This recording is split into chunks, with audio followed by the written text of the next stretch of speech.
ខ្ញុំនៅដដែលខូចចិត្តក៏តែស្គមគ្មានអ្នកណាលួងលោមធ្នមថ្នាក់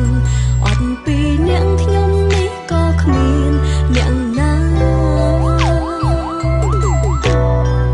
បត់ចំរៀងមីងច្រៀងផ្ញើឲ្យមនុស្សពីរនាក់ម្នាក់ជាមិត្តភក្តិម្នាក់ជាអាដិតសងសារស្រឡាញ់កុំឈប់ស្រឡាញ់ពីងខ្ញុំមិនមែនផ្ចាញ់ផ្ចាព្រោះខ្ញុំស្គាល់ភាពឈឺផ្សាទៅបារម្ភថាអ្នកដូចខ្ញុំមិនក្បត់សងសារក៏ក្បត់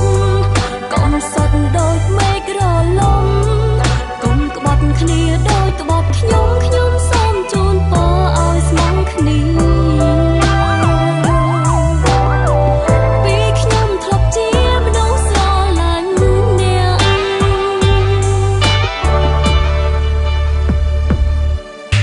មនុស្សកំសត់ម្នាក់ស្បត់លែងជឿជាក់គេមានពេលទៅមើលថែគ្រួសារ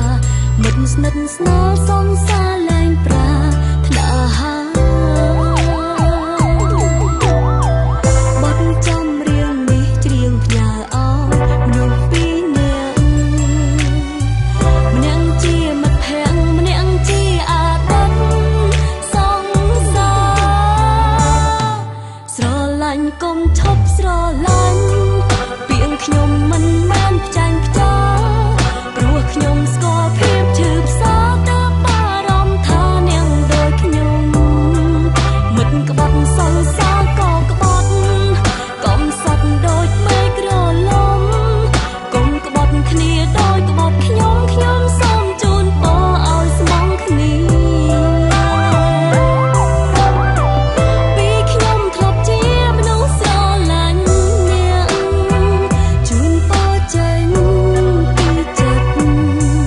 មិនចង់ឲ្យអ្នកអាណិតតែយកទៅគិតខ្លួនឯ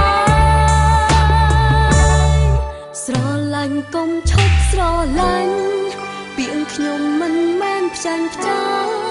ព្រោះខ្ញុំស្គាល់ភាពឈឺផ្សាទៅបារម្ភថាអ្នកដូចខ្ញុំមិនក្បត់សងសារក៏ក្បត់